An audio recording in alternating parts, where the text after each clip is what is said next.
Bapa di surga, kami berdoa pada sore dan malam hari ini. Kami percaya kami ada di tempat ini not because of accident, bukan karena sebuah kebetulan. Kami berada di tempat ini semua ordained by God, semua ditentukan oleh Tuhan untuk kami ada di tempat ini. Hamba berdoa biar malam hari ini hamba-Mu tersadar dan hamba-Mu tahu tidak dapat berbuat apa-apa di luar Engkau, Roh Kudus. Mari Roh Kudus, Kau bicara kepada umat yang Kau cintai dan Kau sayangi pada malam hari ini. Perkataan firman-Mu itu mampu mengubah kami. Hamba-Mu tidak bisa mengubah manusia, tapi Allah Roh Kudus bisa mengubah kami, hati kami dan hidup kami dan nasib kami. Hamba percaya sampaikan kebenaran-Mu Tuhan. Biarlah firman sepatah kata dari Tuhan mampu mengubah hidup kami selamanya. Hamba-Mu bersembunyi di balik salib-Mu, biar segala hormat, pujian, kemuliaan hanya bagi-Mu Tuhan. Kau yang layak terima hormat dan kemuliaan.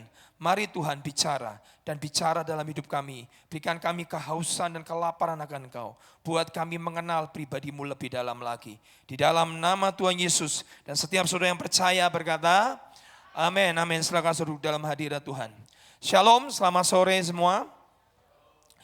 Bapak Ibu, saya minggu-minggu ini sangat diberkati dengan apa yang Tuhan sampaikan di dalam hati saya. Sesuatu yang Tuhan tuliskan, saya belajar dari seorang hamba Tuhan juga. Saya mendengarkan khotbah dan segala macam. Tapi sesuatu yang sedang sangat men-trigger di hati saya, seperti mematik hati saya. Ada sesuatu yang Tuhan sampaikan. Dan itu adalah sesuatu yang menurut saya setiap manusia selalu mempunyai namanya kelemahan. Dan itu sudah menjadi nature manusia karena kita hidup sebagai manusia yang penuh dengan dosa. Ada sifat-sifat dosa yang ada dalam hidup manusia, tidak peduli saudara orang kaya, tidak peduli saudara orang miskin, ini sifat selalu ada dalam diri manusia dan itu harus menjadi musuh kita bersama. Bagaimana kita mematikan namanya sebuah kesombongan. Saudara lihat bersama-sama dengan saya di 1 Samuel pasal 4 ayat yang ke-21, Alkitab menuliskan, di sini dikatakan ia menamai anak itu Ikabod. Kata Ikabod itu artinya adalah lawannya dari kabod. Kata kabod itu artinya adalah kemuliaan. Kata kabod itu adalah bobot. Kemuliaan itu ada bobot. Orang terima kemuliaan, terima greatness itu ada bobot. Tapi kalau dikatakan Ikabod itu kemuliaan Allah telah lenyap dari Israel. Kenapa kemuliaan Allah yang dulu turun atas hidup Israel di zaman Musa, di zaman Yosua, di zaman hakim-hakim, di zaman para imam, di zaman para nabi, tiba-tiba di kitab 1 Samuel pasal 4 ayat 21 berkata, kemuliaan Tuhan telah meninggalkan Israel. Karena hari itu imamnya bernama Imam Eli, dia menggemukkan dirinya, dia tidak pernah peduli dengan umatnya, dia hanya hidup dengan kemewahan apa yang ada di dalam bait Allah. Dan kemudian anaknya berzina dengan para asyir-asyir di bait Allah dan papanya bernama Imam Eli tidak pernah menegur anaknya. Dan Alkitab berkata, Ikabod, kemuliaan Tuhan pergi. Jadi jangan dipikir Tuhan akan kau tetap akan tinggal selamanya. Selama kita masih menyediakan tempat buat Tuhan. Dan hari itu Imam Eli harus digantikan dengan salah satu imam bernama Samuel. Dan Samuel bukan dari keturunan Lewi, Samuel dari keturunan Efraim. Sampai kenapa kemuliaan Tuhan hilang dari orang bernama Imam Eli dan sampai keturunan imam harus digantikan dengan namanya Samuel dari keturunan Efraim. Saudara, saya perhatikan kenapa seringkali kemuliaan atau greatness seringkali tidak bisa panjang dan bertahan lama. Kalau saya melihat sejarah kebangunan rohani, seringkali kebangunan rohani itu tidak bisa bertahan lama. Seringkali orang ngalami kalau dalam bisnis, kenapa orang tidak bisa bertahan cukup lama di atas dan tetap diberkati dan tetap dimuliakan Tuhan. Ada yang namanya Ikabod, tiba-tiba kemuliaan itu hilang. Kenapa? Satu musuhnya, kesombongan. Kita lihat bersama-sama di kitab Amsal pasal 16 ayat yang ke-18. Kita tidak pernah Tuhan menginginkan umatnya jatuh. Tidak pernah Tuhan menginginkan saudara pada saat kau diangkat greatness. Alkitab berkata apa? Kejayaan milik Tuhan, kemuliaan milik Tuhan, greatness milik Tuhan, kekayaan milik Tuhan. Jadi promosi milik Tuhan, engkau diangkat tinggi itu milik Tuhan. Tapi kenapa orang tidak bisa bertahan lama? Remain tetap di atas dan tetap dalam kabut. Seringkali tidak bisa bertahan. Dan musuh the silent killer, pembunuh yang misterius, yang tidak kentara, bentuknya bisa berbeda-beda, namanya kesombongan itu bisa muncul dalam hati manusia, dan itu adalah awal kejatuhan. Lihat Amsal 16:18. Alkitab berkata, kecongkakan mendahului apa? Hancuran. Gak mungkin orang hancur gak diawali dengan congkak. Gak ada. Tarik garis apapun. Setiap kali saya ketemu dengan pengusaha, saya ngomong dengan hamba Tuhan berkata, benar kok Pak. Setelah jatuh baru tahu, akarnya satu, congkak, sombong. Dan firman Tuhan berkata, tinggi hati mendahului kejatuhan. Gak mungkin orang jatuh kalau gak dimulai dengan tinggi hati. Dan itu musuh manusia, siapapun. Tak kaya, tak miskin, semua sama. Orang miskin sombong ya banyak. Dan setiap manusia gak ada yang kebal dari namanya kecongkakan. Firman diucapkan sekali penting. Tapi 2 kali very important, sangat penting. 3 kali ekstrim. Tuhan mau berkata, watch out, perhatikan baik-baik. Ini musuh bersama musuh manusia. Lihat bersama Amsal 18 ayat yang ke-12. Raja yang besar bernama Salomo, setelah di dalam kemegahan puncak dan segalanya, tidak ada raja yang sekaya Salomo, seberhikmat Salomo, ditemui Tuhan 2 kali, bahkan sampai Tuhan berkata, minta apapun Salomo, aku berikan padamu. Dan raja itu akhirnya menyimpulkan dari kitab Amsal. Amsal 18 ayat yang ke-12, firman Tuhan berkata apa? Tinggi hati mendahului kehancuran. Gak mungkin orang hancur gak tinggi hati, itu gak mungkin. Awalnya selalu begitu, dan kemudian tetapi lihat, kerendahan hati mendahului kehormatan. Jadi kalau orang mau tetap bertahan di atas, orang mau tetap dipakai Tuhan, orang mau tetap bisnismu tetap ada di atas, semuanya serba di atas, dan saudara tetap dalam greatness, dan greatness itu milik Tuhan, kebesaran itu milik Tuhan, kemuliaan itu milik Tuhan. Saudara mau stay di atas, cuma satu, kerendahan hati. Awal kehormatan. Oh saya enggak congkak Pak, yang ngomong langsung berkata, itu congkak sebenarnya. Kalau engkau berkata enggak congkak Pak, itu kok congkak banget itu sebenarnya. Ini saya 2 kali, sekarang 3. Amsal 29 ayat 23, lihat nih saudara. Amsal 29, 23. Saya ini aja ngalami, congkak lah. Jangan terlalu pura-pura lah. Amsal 29, 23. Keangkuhan merendahkan orang. Begitu kita punya sikap berkata, siapa dia? Itu congkak loh saudara. Usaha ini loh mah, yang bisa jadikan besar tuh saya. Mama tuh udah ikut andil apapun. Itu congkak banget. Kalau enggak Tuhan enggak bisa. Kecongkakan apa? Merendahkan orang. Kalau kita mempunyai saya lebih diurapi, mungkin enggak terucap sih. Tapi hati kita berkata, kalau gerejamu tuh enggak diurapi. Congkak banget. Gerejamu enggak ada Tuhannya. Wah, paling sering kan orang karismatik berkata begitu. Itu merendahkan. Nah, sekarang lihat baik-baik saudara. Tetapi orang yang rendah hati menerima pujian. Sudah terima kehormatan orang rendah hati, terima apa? Pujian. Jadi tidak ada dasar bagaimana kemuliaan itu bisa stay remain di atas. Cuma satu fondasi penopang yang paling kuat, cuma satu, kerendahan hati. Dan kerendahan hati tidak bisa ditemukan di luar siapa? Yesus. Gak bisa. Buka ayatnya Matius pasal yang ke 11 ayat 29. Matius 11 ayat 29. Tuhan Yesus adalah satu-satunya pribadi yang kesetaraannya dengan Allah. Filipi pasal 2 yang tidak dipertahankan. Dia kosongkan, dia tanggalkan keilahiannya, dia kosongkan dirinya, mengambil rupa seorang manusia, mengambil rupa seorang hamba. Dan rela mati sampai mati di antara para penjahat di kayu salib. Itu rendah hatinya luar biasa. Great power, kuasanya besar, under control. Itu Tuhan Yesus. Hanya orang yang bisa mengendalikan, itu adalah orang yang rendah hati. Matius 11:29, Alkitab berkata, pikulah kuku yang kupasang dan belajarlah daripadaku. Tuhan Yesus ngomong, belajar nak, belajar. Kenapa kita harus belajar itu Tuhan Yesus? Firman Tuhan berkata, karena aku apa? Lemah lembut. Lemah lembut itu adalah orang yang gampang ditegur. Kata lemah lembut artinya meek, gampang hancur, gampang remuk. Kalau ditegur, aku salah, oke Tuhan ampuni aku. Orang gak metedeng gitu loh saudara. Itu meek. Dan Tuhan Yesus berkata, belajar, aku ini lemah lembut. Lemah lembut itu bukan lemah gemulai. Lemah lembut itu adalah teachable. Seperti murid, gampang dididik, ditegur gak marah. Gampang terima masukan.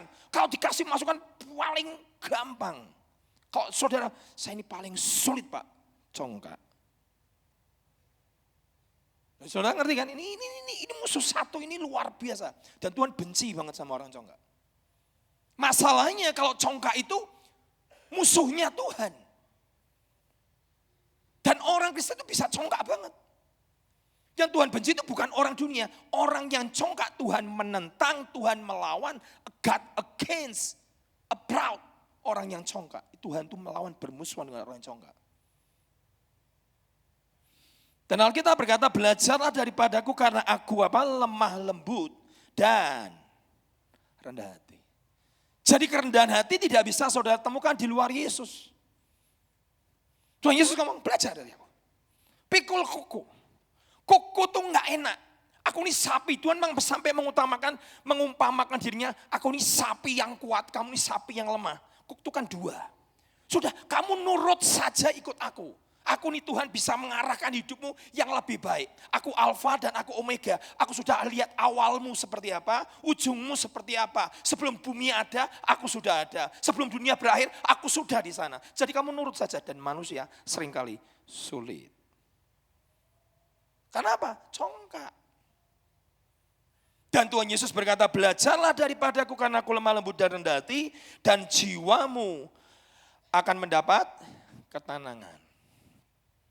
Kenapa sih Tuhan seringkali membuat sampai Tuhan berkata, aku membenci orang yang congkak, tapi mengasihani orang yang rendah hati. Yakobus 4 ayat 6, Allah menentang orang yang congkak. Tuhan melawan, Tuhan bermusuhan di Yakobus 4 ayat 6, tetapi mengasihani orang yang rendah hati. Musuh loh saudara, orang congkak itu musuhnya Tuhan.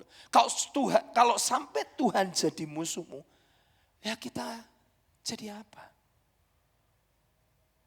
Betul ya? Tuhan bukan musuhi orang yang gak Kristen loh. Musuhnya tuh orang congkak. Seringkali orang berkata, gampang ngomong, dia sombong. Nah saudara belum di atas sih. Coba saudara jemaatmu ribuan. Persembahanmu banyak. Saudara terkenal. Diagung-agungkan orang. Bisa gak saudara tetap humble? Sulit. Setan kalau tidak bisa jatuhkan kau di awal, dia akan tunggu begitu kau sampai kepada greatness. Saat kau mencapai puncak, dia tunggu. Dan ini pembunuh nomor 1 buat hamba Tuhan dan para bisnismen. Begitu di atas, begitu diurapi, begitu dipakai, begitu mempunyai influence yang begitu banyak. Viewernya luar biasa, persembahan luar biasa. Sekali doakan healing, bam, sembuh semua. Saudara bisa enggak berkata, Yesus bukan saya. Sulit. Kita pulang dari mama saya. Wah, hari kedua saya lihat orang sembuh tuh lari ke mimbar. Langsung saya nih sembuh Pak dari tumor getah bening. Saya ngerti banget karena mertua saya habis operasi dari Jerman. Sampai dia harus minum 1 kapsul untuk menggantikan hormon untuk getah beningnya itu. Mertua saya. Dan dia lari berkata sambil nangis berkata, saya sembuh, saya sudah 2-3 kali ke rumah sakit. Semua berkata operasi. Hari ini Pak, lihat ini Pak sembuh, gak ada hilang. Sampai teman kami, tunjuk. Hilang Pak, hilang, sembuh. Begitu dia sembuh, orang sakit kanker payudara, tumor payudara sembuh. Begitu dia sembuh, orang sakit tumor ketiak sembuh. Begitu sembuh, orang tumor di kaki anak kecil sembuh. Saya bilang, wow, kok tumor sembuh? Pertanyaannya, bisa enggak kamu jaga hati? Saya bilang, wah fantastis, luar biasa. Kalau tanya, Siapa Pak? Tuhan. Hatimu? Mulutmu Tuhan, hatimu. Saya berpikir KKR ketiga sama. Wah ini paling dahsyat nih, luar biasa. Saudara tahu Pak Yuel saksi mata. Hari ketiga KKR saudara. Tantang lagi khotbah yang sama, saya ngokotbah berbeda, tantang lagi. Siapa yang semua maju ke depan? Enggak ada yang maju. Maju 10, 7-nya sakit semua. Enggak ada yang sembuh. Saya sampai panik. Hari kedua saya enggak tumpang tangan. Orang mereka pada sembuh. Hari ketiga saking panik, saya turun ke bawah. Saya tumpang tangan satu. Dan tidak ada yang sembuh. Memangnya kamu penyembuhnya? Saudara, hati ini tipis. Tanpa kita sadari kita berkata, wow, luar biasa Tuhan itu. Tapi bisa enggak engkau berkata, Tuhan ini engkau bukan saya. Kalau engkau tidak sentuh, tidak jamah, ya enggak sembuh. Satu tumor pun enggak ada yang sembuh. Di situ saya belajar, Tuhan, hati manusia betapa licik, Yeremia berkata, betapa licik hati manusia dan orang tidak mengetahui betapa jahatnya hati manusia. Hari ini manusia bisa berkata, Hosana. Besoknya apa? Salibkan dia. Itu hati manusia. Mulut yang sama berkata, Hosana. Besok apa? Salibkan dia. Makanya hati-hati sama manusia. Karena hati ini bisa berubah banget. Saya hari ketiga selesai, saya berdoa Tuhan, kenapa? Ada 1, 2 sembuh. Tapi total 7 saya tanya sama teman saya, gimana? Kok itu tulingnya belum mendengar? Mulutnya belum bicara, matanya belum lihat. Naik semua ke mimbar, mau apa? Mau minta doa. Bahkan berkata, yang sembuh naik ke mimbar, itu belum sembuh semua. Saya berkata, Tuhan, ampuni saya. Hati ini bisa gampang geser banget. Bisa enggak orang enggak lihat, suatu kali misalnya saudara begini. Suatu kali orang tidak lihat saudara, Tuhan berkata, lihat Yesus. Saudara tidak diwongke, saudara tidak dianggap, tapi orang hanya lihat Yesus. Bisa enggak hati kita bisa rela begitu? Oh bisa Pak, belum tentu. Saya kasih contoh, Yohanes Pembaptis. Yohanes adalah satu-satunya imam yang tidak tinggal di bait Allah. Dia tinggal di gurun, anak Imam Zakaria. Dia mendedikasikan hidupnya pakai kulit onta, makannya madu hutan. Dia betul-betul hidup sangat berdedikasi. Bahkan dia disebut sebagai nasir Tuhan. Nasir itu rambut tidak boleh dipotong. 2, 2, enggak boleh minum alkohol. 3, enggak boleh kena bangkai atau kena mayat. Itu nazir. Dan Yohanes Pembaptis memilih hidup tidak hidup di bait Allah. Dia hidup betul-betul di padang belantara. Hidupnya devote for God. Hidupnya dipersembahkan buat Tuhan. Dikhususkan, dikuduskan untuk suatu tujuan yang mulia. Dinubuatkan bahwa dia mempersiapkan jalan buat Tuhan Yesus. Begitu Tuhan Yesus datang sebagai imam besar. Dia harus menunjuk ini domba yang akan disembelih. Dia sebut Tuhan Yesus itu domba anak Allah yang disembelih untuk jutaan bahkan miliaran manusia. Aku tidak layak melepaskan tali kasut pun. Apalagi baptis burung merpati turun dari langit. Itu yang lihat Yohanes. Suara Bapa di surga ngomong, inilah anakku yang kukasihi, kepadanya lah aku berkenan. Itu Yohanes yang lihat. Dia adalah satu-satunya orang yang bisa menunjuk siapa Mesias, yaitu Yohanes Pembaptis. Tapi saudara lihat, hati manusia. Ini orang yang sudah ditentukan dalam kitab Yesaya menjadi mempersiapkan jalan buat Tuhan. Tapi begitu perjalanannya waktu dan dia berkata, begitu Yesus muncul, muridnya langsung Andreas, Yohanes, Petrus berkata, itu Mesias guru, ya pergi ikut dia. Dia harus semakin bertambah dan aku semakin berkurang. Itu ucapan Yohanes. Hebat nih orang. Dan begitu Yohanes ditangkap oleh Herodes, masuk di dalam penjara. Akhir hidupnya sebelum dipenggal kepalanya, dia kirim murid, tanyakan, benarkah dia Mesias? Apakah kau harus menunggu yang lain? Bayangkan, saya shock baca itu. Di ujung, sebelum dipenggal, tanyakan sekali lagi. Dia utus muridnya, tanyakan, betul dia? Loh, dia yang nunjuk loh saudara. Saudara tahu nggak? Imam itu kalau dikasih domba, imam besar itu yang menentukan ini boleh disembelih atau tidak. Yohanes itu nunjuk Tuhan Yesus. Ini domba yang layak disembelih untuk dunia. Itu yang nunjuk Yohanes. Di akhir hidupnya. Kita gak pernah ngerti hati manusia. Dia mungkin sangat kecewa kenapa di penjara Tuhan Yesus tidak membebaskan dia. Dia berpikir mungkin Mesias adalah seperti raja, punya pengawal, datanglah Yesus, turun dari langit, ngambang jalannya, dibuka penjaranya, dan Yohanes keluar. Mungkin dia berpikir begitu.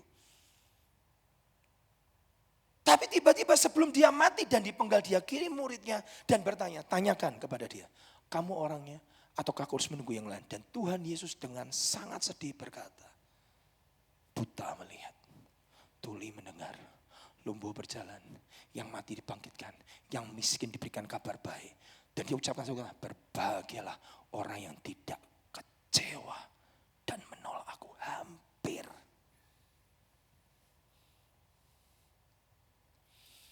Makanya bilang, saya enggak bakalan Pak, wah pasti jatuh. Kita enggak ngerti hati manusia. Dan Tuhan Yesus sampai berkata, enggak ada orang seperti Yohanes yang dilahirkan oleh wanita sebesar dia. Saya tanya di sini ada yang dilahirkan oleh Bapak? Enggak ada kan? Semua mengakui kan, saya lahir dari seorang ibu kan, betul kan? Dan Tuhan Yesus memberikan sebuah pujian. Orang yang dipuji Allah itu tahan uji. Tapi orang yang dipuji manusia belum tentu tahan uji. Dan Tuhan Yesus memuji. Tidak ada manusia yang dilahirkan wanita yang sebesar Yohanes Pembaptis. Tetapi, Tuhan kasih kata tetapi. Barang siapa terkecil dalam kerajaan surga, dia adalah yang terbesar. Saya waktu baca, saya berkata, Tuhan ini orang hampir kecewa ini. Dan Tuhan Yesus pergi dengan sangat sedih. Karena dia adalah sahabat mempelai. Jangan kecewa, kok hampir selesai loh. Kok tinggal dipenggal. Saudara, akarnya satu, apa? Kekecewaan tuh, kesombongan. Dulu di awal dia harus semakin bertambah. Ku harus makin berkurang. Teman saya tuh ngomong, toh nanti nyanyi lagu ya. Dia semakin bertambah, dia semakin berkurang. Ini pujian penyembahan, ini pendeta nih saudara, teman saya nih. Kok yakin lagu itu? Yakin. Setelah selesai, dia harus makin, nggak salah lagu nih. Ini lagunya sekolah minggu itu. Itu perkataan Yohanes. Bagaimana mungkin seorang nabi, bahkan dia lebih dari nabi. Melebihi nabi perjanjian lama. Hampir kecewa. Akarnya satu, sombong. Tidak diperhatikan. Tidak ditolong Tuhan. Di penjara dibiarkan. Dan ucapan Tuhan Yesus kata, jangan kau kecewa. Berapa banyak anak Tuhan hari ini, badannya di gereja, kau kecewa dengan Tuhan. Kenapa? Doamu belum dijawab. Saya punya teman, sudahlah. Saudara dengar ya. Setan tuh sangat mengamati kita. Umur setan itu lebih dari 6.000 tahun. Saudara ada yang umurnya 1.000 di sini? Musuh kita tuh umurnya 6.000 tahun lebih. Dan dia mengamati manusia sangat lihai. Dan setiap kita itu punya apa Pak? Punya kelemahan. Ada yang 1, ada yang 2, ada yang 3, ada yang 4. Setan tuh gini. Allah kalau ini tak kasih duit langsung gak sadar diri. Langsung tinggalkan Tuhan Yesus, tinggalkan gereja, tinggalkan Yesus-Yesusan. Langsung kaya raya, kelemahannya uang. Tapi kalau yang satu ini tak kasih uang, dia gak apa-apa. Tapi kalau tak kasih wanita langsung gak sadar diri. Setiap orang itu punya namanya kelemahan, betul ya? Kalau yang ini gampang, ini kelemahannya validasi. Apa itu validasi? Afirmasi, pengakuan manusia, diwongke bahasa Jawanya. Nek diwongke wah langsung kayak gedenya enak karuan. Tapi nek diwongke ngamuk enak karuan. Itu apa? Kesombongan. Kalau masalah duit enggak, teman saya ngomong, "Kok kalau aku mati buat Yesus siap." Ngomong gitu Saudara. Tapi kalau miskin enggak siap. Enggak siap saya. Loh kelemahannya dia. Dan akhirnya dia masuk penjara karena apa? Ya karena duit. Setan itu ngerti, tak trigger aja. Kalau ini duit pasti jatuh. Kalau ini wanita, dam pasti jatuh. Kalau ini kasih aja di rumah suaminya merendahkan terus atau istrinya merendahkan terus lama-lama nggak tahan dia. Jadi setan tuh mengamati kita masing-masing, Saudara. Dan Alkitab berkata kau harus kuasai dirimu dalam sebuah pertandingan untuk mendapatkan mahkota. Seorang atlet dia menguasai dirinya. Badannya berkata lari, dia gak mau. Terlalu pagi coach. Lari. Badan ini berteriak, gak bisa. Kalau seorang atlet dia paksa dirinya. Sampai Paulus berkata, I discipline my body. Paulus berkata, aku disiplin tubuhku and I bring into subjection. Aku bawa, aku taklukkan. Kita sebagai anak Tuhan, semua musuh dalam hidup kita harus taklukkan. Kalau kita tidak taklukkan, suatu kali akan membunuh saudara pada saat kau di atas. Dan itu bahaya. Semua kelemahan yang kita tidak pernah taklukkan, kita tidak pernah address, tidak pernah tangani, kita tidak pernah lihat. Dan kita tidak kuasai bersama dengan Roh Kudus. Pada saat kau diangkat tinggi sama Tuhan, tiba-tiba menjatuhkan. Dan akarnya satu apa? Kesombongan. Kita lihat ayatnya. 1 Korintus, tiba-tiba saya loncat ke poin yang nomor 4 nih. 1 Korintus pasal yang ke-9. Ayat 25 dan 27. Lihat nih saudara, ini ayat bagus sekali. Akhirnya saya sadar di hari ketiga, Tuhan mau buat tumpangi tangan, blek, mana yang sembuh. Kalau aku gak sembuh kan ya gak sembuh. Hari kedua gak ada yang nyentuh loh saudara. Betapa egoisnya manusia. Betapa kita ini haus akan namanya pengakuan. Betul? Jangan usah pura-pura lah. Saya enggak butuh diakui Pak, tenang nih. Coba saudara tidak dipanggil namamu. Adik saya tidak dipanggil namanya aja marah kok. Kamu Hengki ya? Kan mirip sama saya. Ketemu orang, kamu Hengki ya? Bukan Hengki, saya adiknya. Kamu Hengki, lama-lama capek aku. Kok kenalnya kenal Hengki, enggak kenal aku, diriku. Capek loh saudara. Kita ini manusia, tubuh ini, tubuh dosa. Ada sifat-sifat dosa yang Alkitab berkata, lihat 1 Korintus 9:25. 1 Korintus 9 ayat 25 dan ayat 27. Lihat nih Bapak. Tiap-tiap orang yang turut mengambil bagian dalam pertandingan. Ya, kita dalam pertandingan. Pertandingan apa Pak? Pertandingan kehidupan. Dalam pertandingan menguasai dirinya dalam segala hal. Saudara harus kuasai. Kenapa? Nanti kalau kau diangkat tinggi, ini tidak pernah ditaklukkan, it kills you, akan membunuh. Saya kasih kesaksian beberapa hamba Tuhan yang sudah meninggal. Bagaimana dia tidak kuasai dirinya. Lihat ayat yang ke-27 sekarang.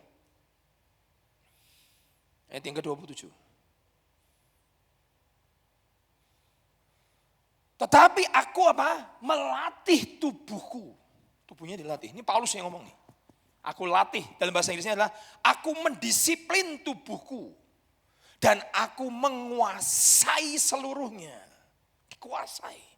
Ditundukkan. Kalau bahasa Inggrisnya berkata, aku taklukkan semuanya. I bring into subjection. Kelemahan-kelemahanku tuh aku tundukkan bersama Roh Kudus. Lihat ayat ini. Supaya, kenapa? Sesudah memberitakan Injil kepada orang lain. Jangan aku sendiri ditolak. Orang bisa kena diskualifikasi enggak? Kata ditolak itu didiskualifikasi. Banyak anak Tuhan. Tuhan tuh mau memberkati. Tapi karena banyak binatang buas dalam hidup kita yang tidak ditaklukkan. Saya tanya, Saul itu dosanya apa sih? Dosanya simpel. Berzinah kagak. Pakai duit kagak. Apa itu? Iri. Cuma jealous. Enggak suka lihat Daud dipakai Tuhan. Enggak suka lihat anak muda rising star. Tiba-tiba kalau ada rising star muncul, coba cek hatimu. Enggak apa-apa. Biar Tuhan yang dimuliakan, gombal apa gitu.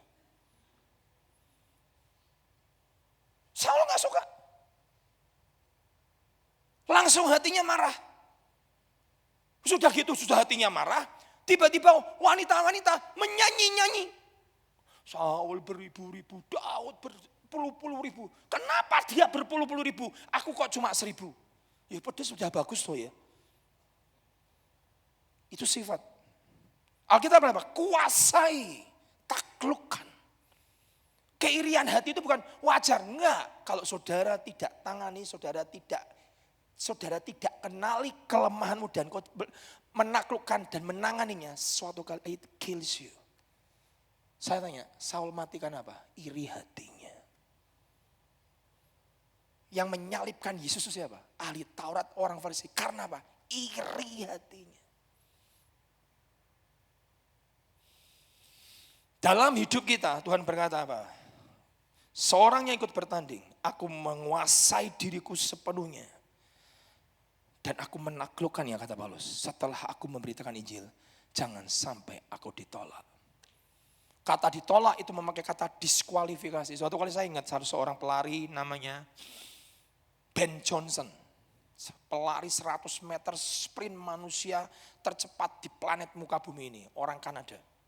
Dalam Olimpiade dipersiapkan negara Kanada dan dia dipersiapkan masuk Olimpiade, dan betul saudara, pada saat dia masuk Olimpiade dia terjun dalam lomba lari sprinter 100 meter seluruh muka bumi.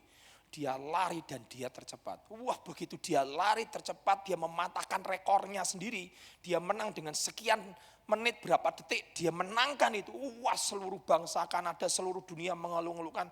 Keluar headline news di zaman itu berkata, zaman itu belum ada medsos, berkata manusia tercepat di planet bumi ini. Sampai kata-kata begitu. Wah, pulang dilulukan, bawa duit begitu banyak, piala begitu luar biasa. Begitu pulang ke Kanada, touchdown langsung diarak-arak seluruh Kanada. Memberitakan manusia tercepat di muka bumi ini ada di Kanada, Ben Johnson. 3 hari kemudian cek darah, ada doping. Saudara tahu?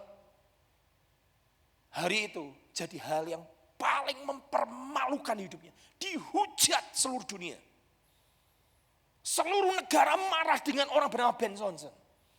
Pialanya diambil, uangnya diambil, hadiahnya diambil, semuanya diambil. From glory to be shame. Dari kemuliaan betul-betul dipermalukan. Rasul Paulus ngomong, kalau engkau gak kuasai dirimu, jangan sampai engkau kena diskualifikasi. Saudara tahu, didiskualifikasi, dipertontonkan dunia. Orang ini pakai steroid, orang ini pakai doping. Hadiahnya salah. Orang nomor 2 dinaikkan, dia dipermalukan luar biasa. Seperti siapa? Seperti Simpson. Seringkali kita tidak pernah ngerti dan kita tidak mau mengenali dan kita tidak mau jujur kalau ada binatang buas atau kelemahan di hidup ini yang saudara harus ngerti. Ini kalau aku dikasih duit, aduh pasti geblak misalnya. Kenali, kuasai, taklukkan. Wah, aku ini pelit tidak karuan. Ini kuasai, kenali. Bring into subjection. Bawa dalam penaklukan bersama Roh Kudus. Dia akan topang, dia akan tolong saudara. Tapi masalahnya kita tidak mau mengenali. Itu poin saya yang pertama.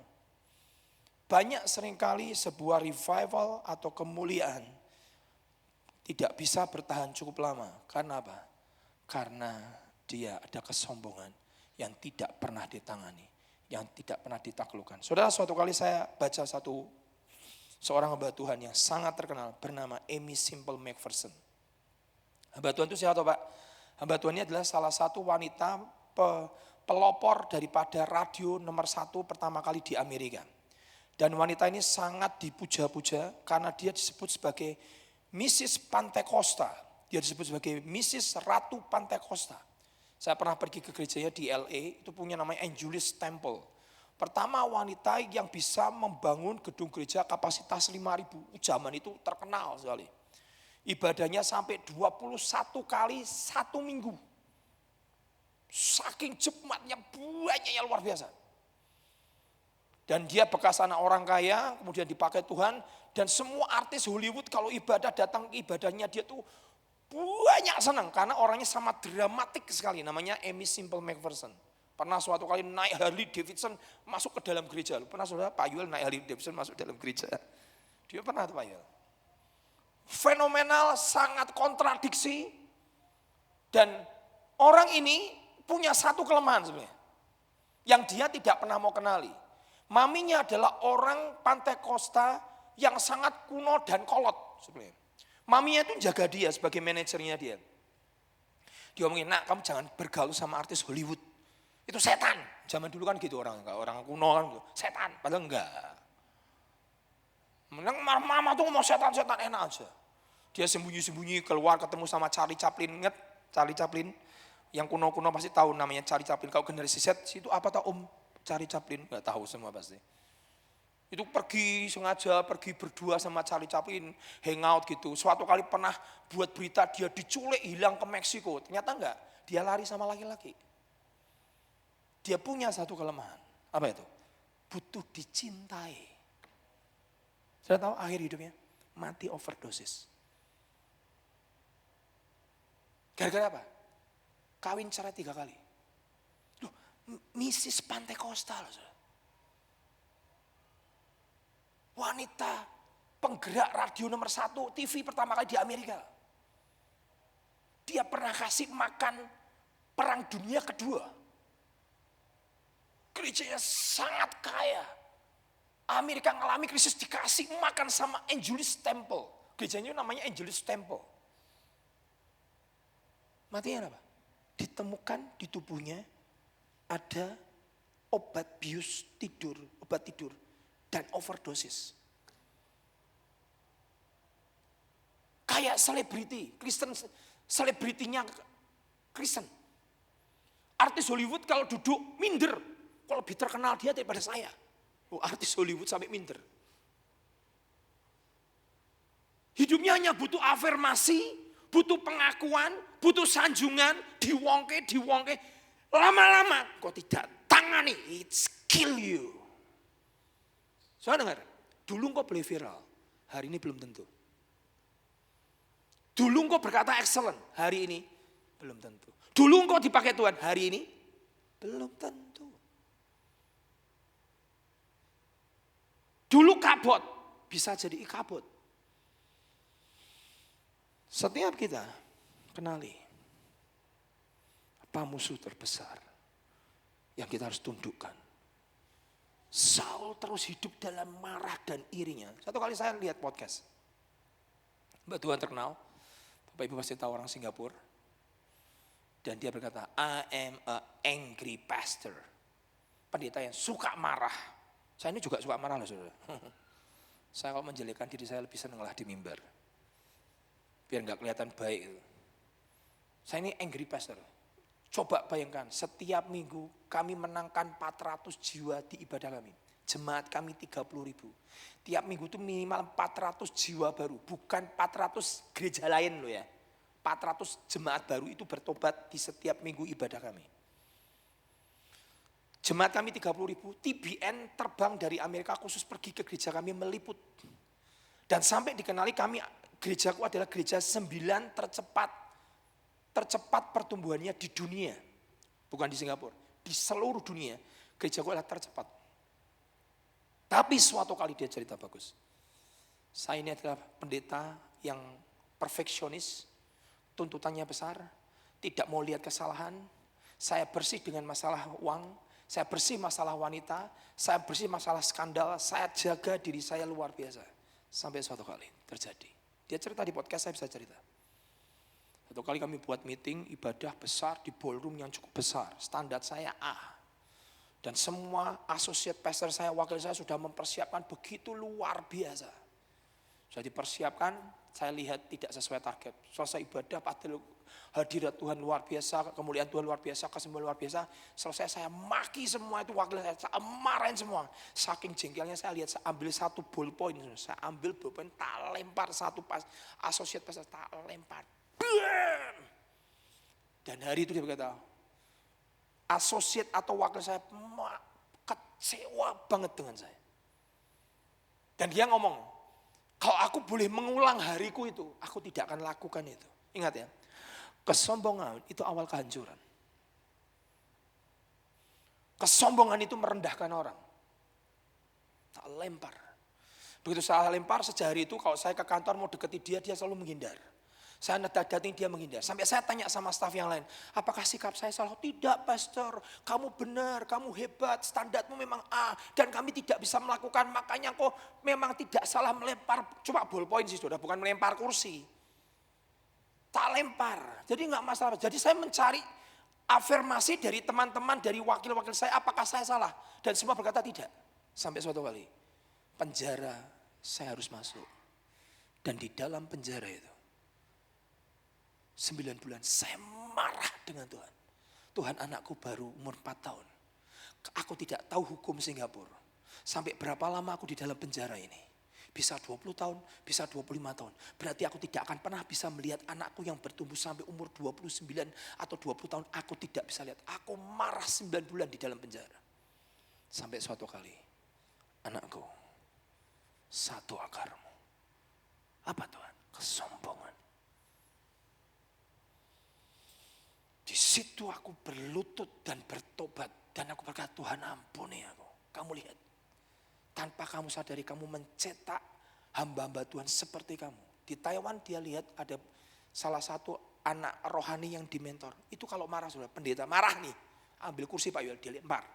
Ditanya, loh kamu kok gitu kenapa? Saya lihat pendeta senior saya. Dan hamba Tuhan ini, siapa yang undang ke Semarang sih? Dia berkata, hari ini, dulu saya berkata visi Tuhan, ternyata bukan ambisi saya. Tipis ya saya. Kita ini harus kenali. Dan dia berkata, I am angry pastor. Aku ini pendeta yang suka marah, punya standar. Saya tuntut orang lain seperti yang saya mau. Itu kesombongan. Karena bentuknya tuh kayak ular. Kesombongan tuh wujudnya kadang muncul di dalam siapa? Orang yang minder. Kamu kok minder kenapa sih? Aku takut ditolak. Sombong. Kenapa sih kamu takut ditolak? Ya nanti takut tidak dipuji. Sombong. Takut tidak diterima. Sombong. Takut dibilang jelek. Sombong. Dari itu dia bertobat. Dalam hidup kita saudara. Paulus cuma berkata, aku dalam pertandingan menguasai semuanya. Supaya setelah aku memberitakan Injil, jangan sampai aku ditolak. Sekarang poin saya yang kedua. Poin yang kedua. Apa yang membuat sampai kemuliaan atau kebesaran tidak mencapai puncak? Poin yang kedua. Orang itu mempunyai sifat yaitu satu tadi kesombongan. Yang kedua adalah kenapa tidak sampai. Yang kedua adalah arrival mentality. Mental yang sudah puas. Mental yang sudah sampai, mental yang berkata sudah cukup, segini ini sudah cukup. Mental yang sudah tidak perlu belajar lagi. Mental yang berkata sudahlah, gini ada cukuplah, sudahlah. Kita ini sudah baguslah. Nah, salah satu pembunuh kegerakan di seluruh dunia dipelajari ternyata mempunyai sifat apa? Mental yang arrival mentality, mental yang sudah tiba. Saudara sebagai pengusaha sekalipun, saudara tidak boleh punya mental namanya arrival mentality. Karena kenapa? Lihat 1 Korintus 8 ayat yang kedua.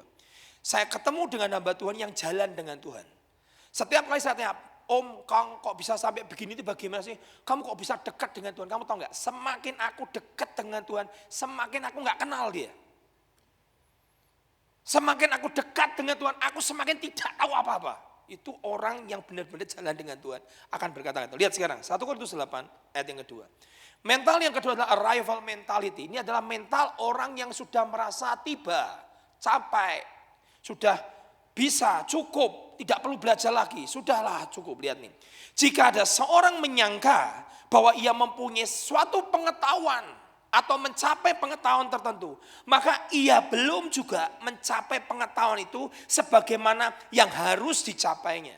Gimana sih Pak? Coba tolong dikasih bahasa yang lebih sederhana. Bahasa Inggrisnya lebih bagus. Kalau engkau berpikir bahwa engkau tahu segalanya, kau sudah mencapai semuanya, kau sudah mencapai satu target tertentu. Alkitab berkata, you know nothing. Kamu gak tahu apa-apa. Karena apa? Karena masih banyak hal yang aku sediakan buat kamu lebih lagi. Seorang disurvei ternyata orang itu kalau graduate atau lulus atau sudah tiba di satu titik tertentu, orang itu mempunyai mental kapasitasnya mulai decline, mulai turun. Kenapa? Kok sudah graduate, sudah lulus SMA nih, atau lulus kuliah nih, atau lulus tertentu nih, mencapai tertentu nih, tiba-tiba diselidiki, disurvei, kapasitasnya mentalnya mulai decline, mulai turun. Kenapa kok begitu? Karena pressure, tekanan untuk belajar sudah tidak ada di sana. Saya belajar. Begitu kita sudah cukuplah sampai di sini. Kapasitas kita langsung turun. Kerinduan kita untuk belajar mulai hilang. Karena seorang champion tidak pernah punya arrival mentality. Champion selalu berkata, I want more, I want more. Aku mau lebih, aku mau lebih, aku mau lebih Tuhan. Dan Tuhanmu tidak terbatas. Di dalam kegerakan di awal punya satu slogan bagus. Kingdom now but not yet. Saya dulu kalau baca bingung. Kerajaan Tuhan sekarang tapi belum sampai. Turunlah kerajaanmu sekarang but not yet. Kingdom now but not yet. Kerajaan surga turun tapi belum. Maksudnya gimana sih? Kerajaan surga turun tapi belum. Dia mau berkata begini. Tuhan turunlah kerajaanmu sekarang. Tapi ini belum klimaks loh Tuhan. Masih Tuhan menyediakan jauh lebih besar. Dan itu namanya apa? Haus dan lapar. Tidak boleh hilang dalam hidup kita. Karena firman Tuhan berkata, berbagilah orang yang haus dan lapar akan aku. Engkau akan dipuaskan. Begitu kita kehilangan nama mental, kita sudah memiliki mental arrival. Mentalnya sudah tiba, tiba-tiba sudah apa?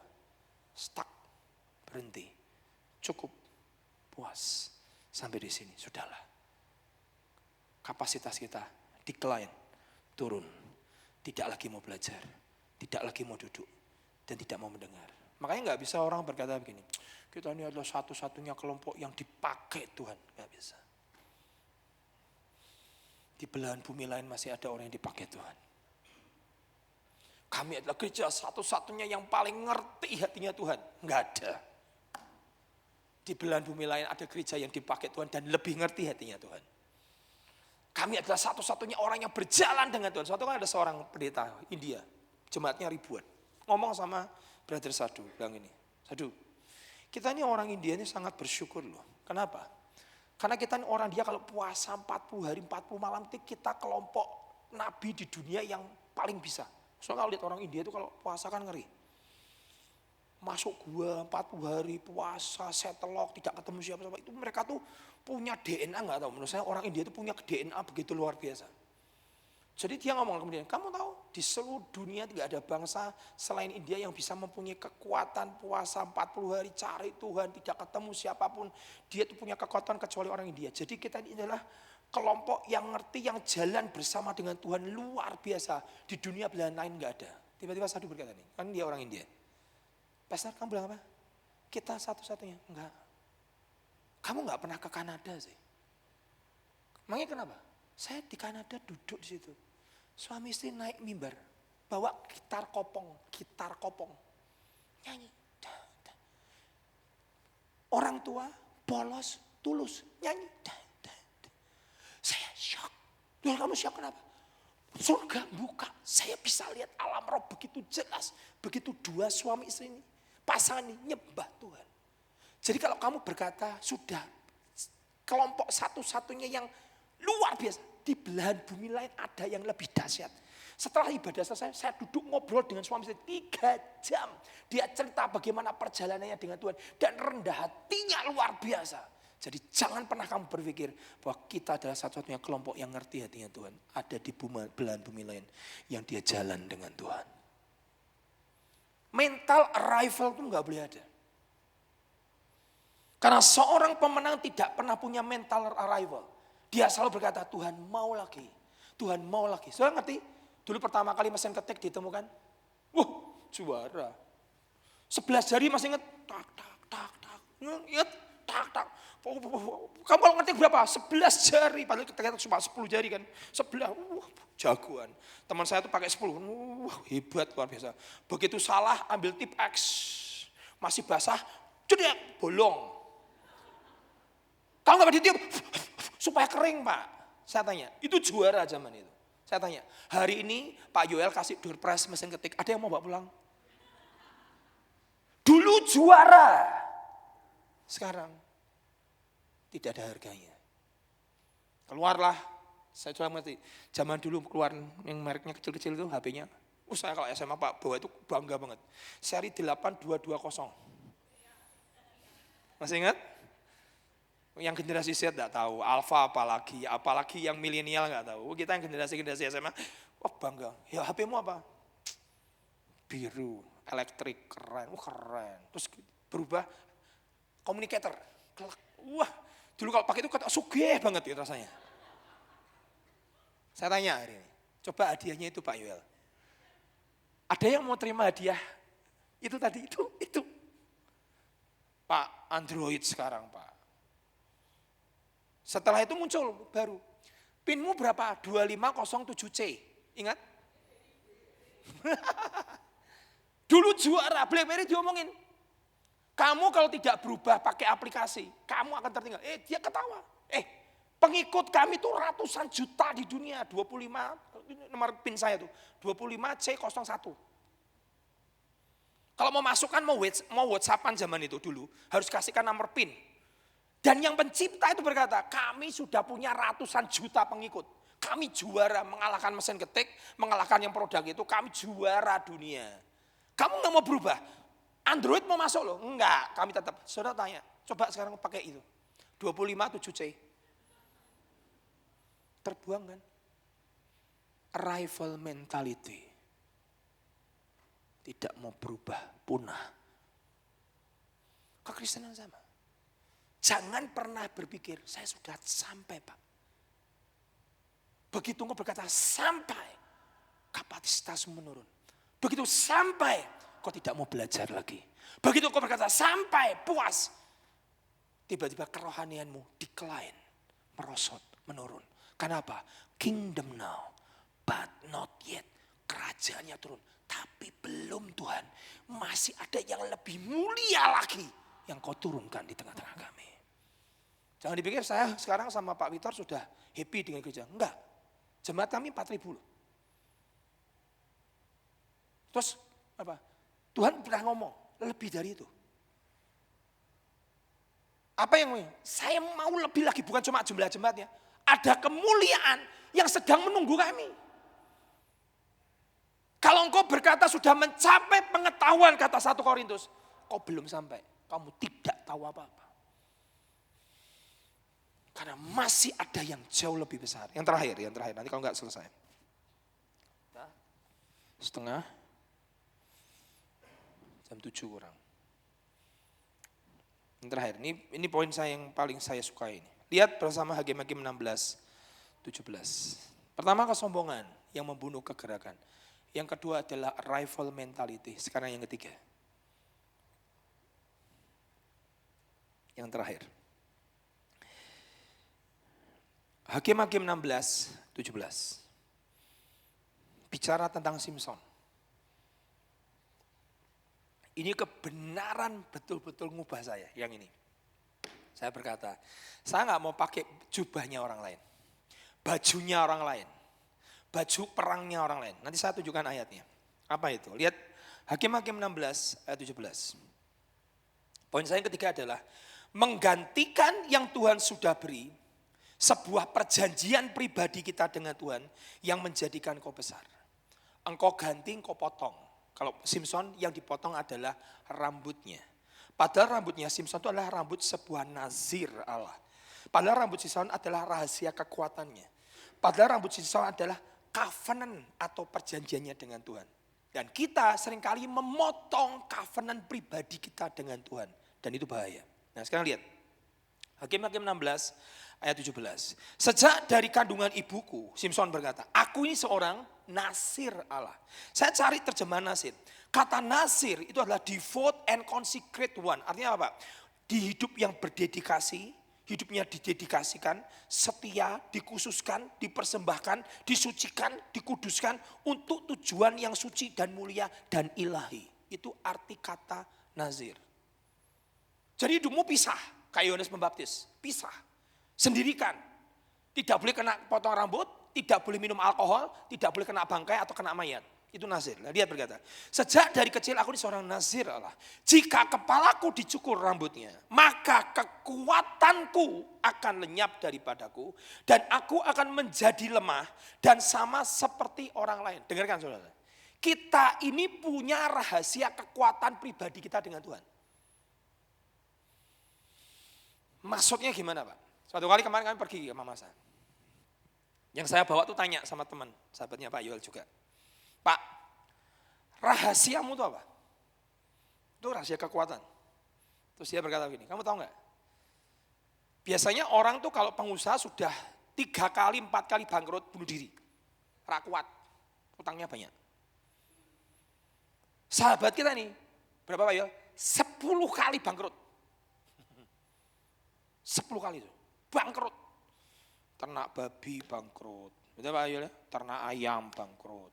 Mobil bekas bangkrut, ekspedisi bangkrut, jual sepatu diusir dari mall, pergi ke pasar dijualin semua, dimarahi, dimaki-maki sama papa mamanya berkata, anak pembawa sial kamu, keluargamu semua bisa bisnis, kamu tidak bisa bisnis. Cuma lulusan SMA ya. Dan tiba-tiba beliau berkata, suatu kali setelah bangkrut 10 kali, dia datang ke Tuhan. Jam 2 pagi, Tuhan, aku ini diantara saudaraku, aku paling cinta Tuhan. Kalau ke gereja, ke youth, aku ini, saya pernah dengar khotbahnya beliau.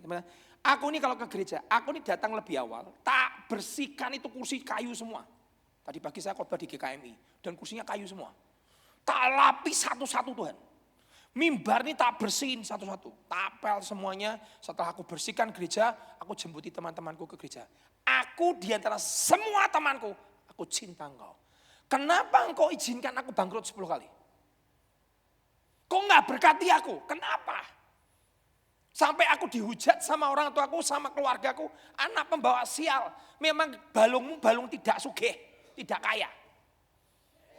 Bagaimana aku bisa bersaksi kepada jemaat, kepada orang lain? Jam 2 pagi dia berperkara dengan Tuhan. Dan tiba-tiba Tuhan hadir dan berkata pada beliau berkata, nah, aku izinkan kamu bangkrut 10 kali.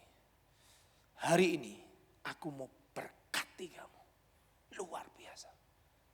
Perjanjianmu adalah urusi hamba-hambaku. Terus saya tanya sama teman saya, Pak rahasia apa? Aku ini punya perjanjian dengan Tuhan. Ngurusi pendeta-pendeta pelosok. Tanya Pak Yoel, setiap bulan transfer 750 pendeta. Tiap tahun kirim hamba Tuhan dari Makassar terbang ke Bali, naik pesawat ya Pak ya. Gak ada yang naik getek ya. Kapal gitu gak ada ya. Terbangkan semua, kasih hotel bintang 5, kasih makan yang terbaik. Itu pendeta pelosok, pedalaman dan segala macam. Dan berkata, aku punya perjanjian dengan Tuhan. Dan bisnisku ini adalah bisnisnya Tuhan. Jadi kalau ada orang yang nyentuh bisnisku, dia sedang nyentuh bisnisnya Tuhan. Contohnya Pak, saya punya mall diserbu, mau dibakar. Yang bakar malah kebakaran sendiri. Saya punya resort saya diganggu terus. Dan kemudian apa yang terjadi?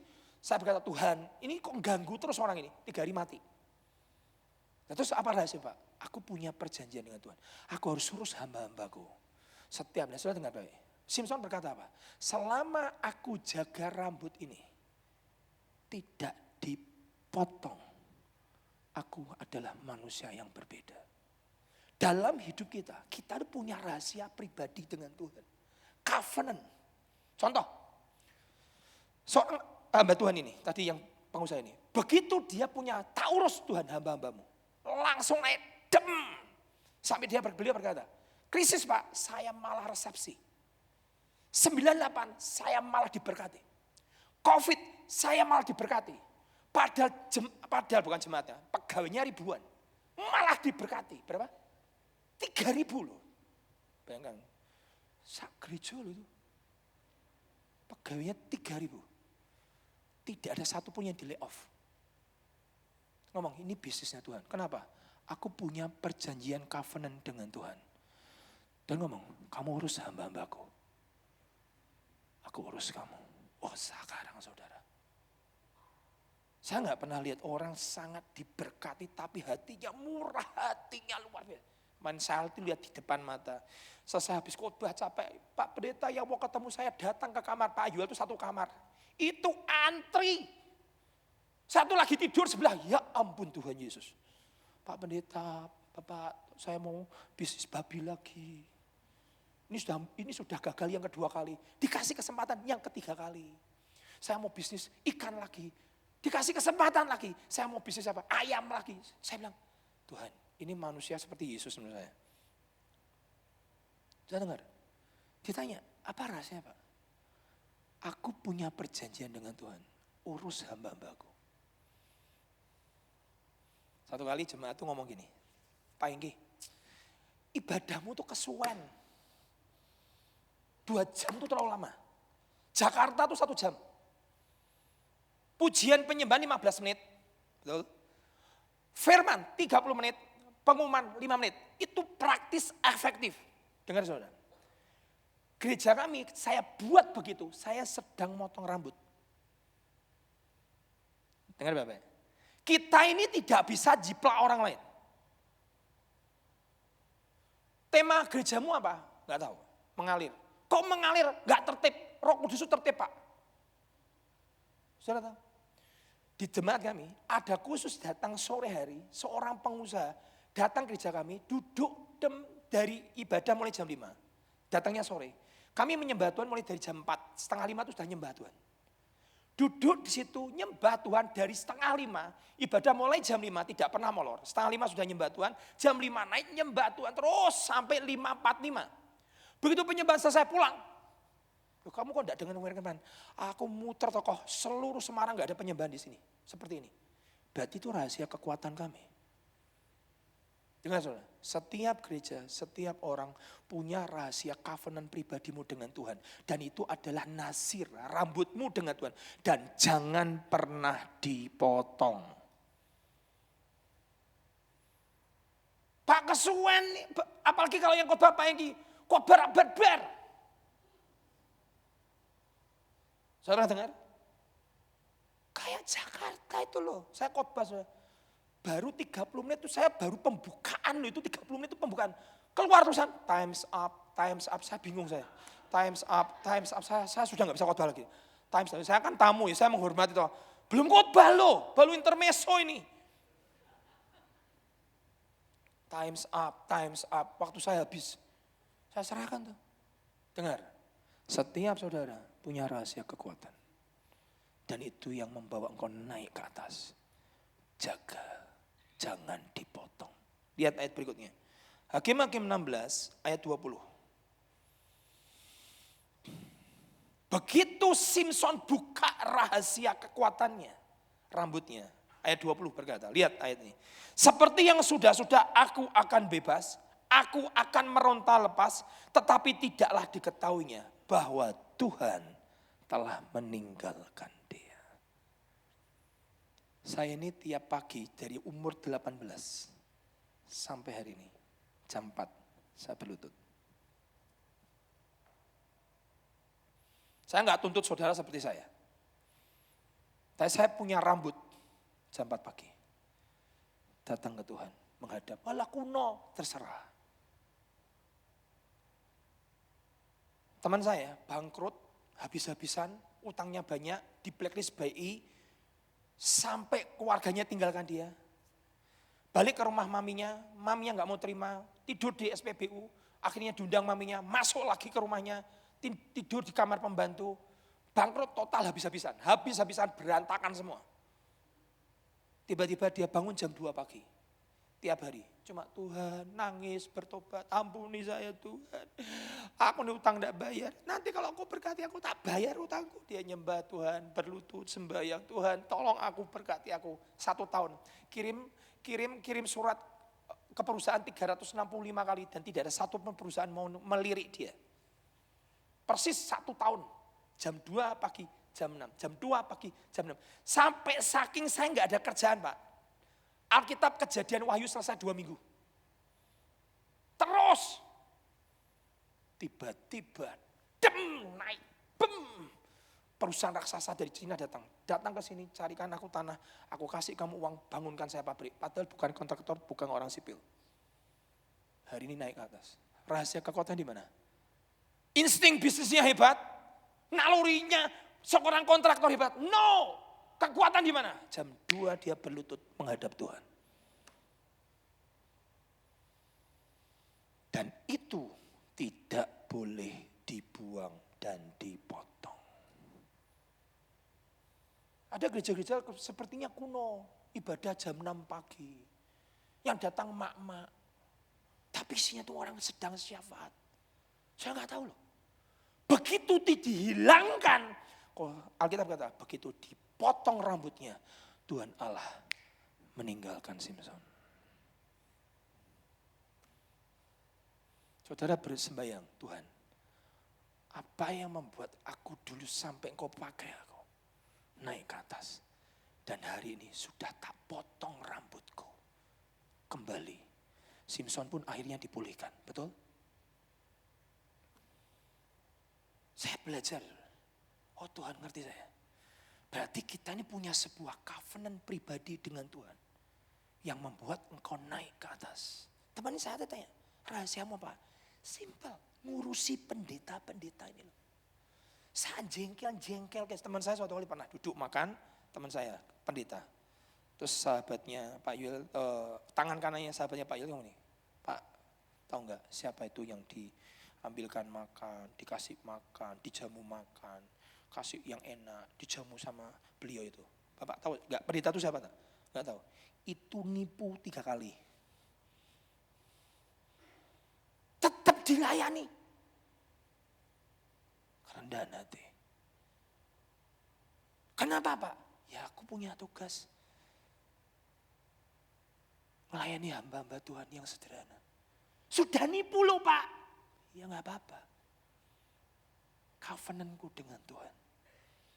Jangan dipotong. Saudara sudah bangun pagi jam 3. Mungkin saudara sudah hilang. Saudara potong sih. Kuno. Tuhan kok dicari-cari. Tidak ada hadirat Tuhan. Bukankah Alkitab kata 1-2 orang berkumpul dalam namaku aku hadir. Padahal dulu adalah saudara berkata Tuhan hadirlah Tuhan. Tak tunggu pagi, siang dan malam. 1 jam sebelum kami sudah ibadah nyembah nyari Tuhan hadir. Itu kekuatan. Di pujian penyembahan, di firman, di cara korban jemaat. Dan yang terakhir apa saudara? Di doa. Itu kekuatan gereja kami. Begitu ini dipotong. Walah kuno. 1 jam aja kok. Penyembahan itu 20 menit. Langsung kalau sudah kelebihan times up. Kesuwen. Sudah sampai gitu. Seorang hamba Tuhan terkenal duduk depan saya. Kenapa gerejamu di mall? Saya tanya. Kenapa gerejamu di mall? Saya tanya. Jujur ya Pak. Di kota kami, kalau ke mall itu, makanya gereja kami itu bukanya jam 10. Kenapa? Karena mallnya bukanya jam 10. Tergantung hidupnya, tergantung mall. Terus gimana? Kami itu mau drive thru Pak. Drive thru gimana? Sekalian ke gereja, bareng-bareng sama keluarga, makan bersama, liburan bareng, cari baju, sambil pergi ke restoran. Jadi pergi ke gereja, langsung drive thru church. Makanya gereja kami penuh Pak. Saya lebih suka gereja mall. Loh, sampai begitu. Dan kita tiba-tiba nyontoh. Ayat terakhir, lihat nih. Kalau kita nyontoh, lihat nih. Lihat baik-baik. Di kitab 1 Samuel, ayat terakhir. Saya berjanji ini ayat terakhir. Saya tidak akan perpanjang lagi. Nanti enggak selesai, saya dimarahi. 1 Samuel 17:38. 1 Samuel 17:38. Kekuatan Daud apa? Pemazmur. Lihat nih sekarang. 1 Samuel 17:38. Lalu Saul mengenakan baju perangnya kepada Daud. Ini baju perang yang dipakai Saul mengalahkan 1000 musuh. 1 kali orang menghabisi 1000.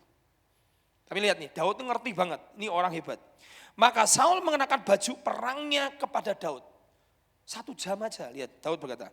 Ditaruhnya ketopong tembaga di kepalanya, dikenakannya baju sirah kepadanya. Aku, Daud berkata, tidak dapat berjalan memakai baju perangnya Saul. Sebab belum pernah aku mencobanya. Kemudian dia apa? dia tanggalkan baju perang Saul. Terus lihat ayat 40. Baik-baik.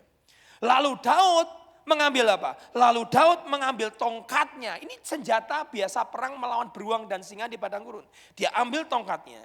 Dipilihnya dari dasar sungai, 5 batu yang licin dan umbannya dipegangnya di tangannya. Dia tidak mau pakai baju perangnya orang lain. Dia tidak mau pakai jubahnya Saul. Dia punya jubah sendiri. Jubah gembala, tongkat gembala, dan batu dan umban. Sampai datang, kamu datangnya aku seperti anjingkah aku? Goliat saya berkata, ya. Karena aku biasa memakai ini. Saudara dengar baik-baik, Tuhan itu memberikan saudara senjata, memberikan sebuah perjanjian, setiap masing-masing pribadi itu berbeda. Amin. Suatu kali orang bilang, Pak ini kalau khotbah marah-marah, biarin. Kenapa? Itu rahasia kekuatan saya.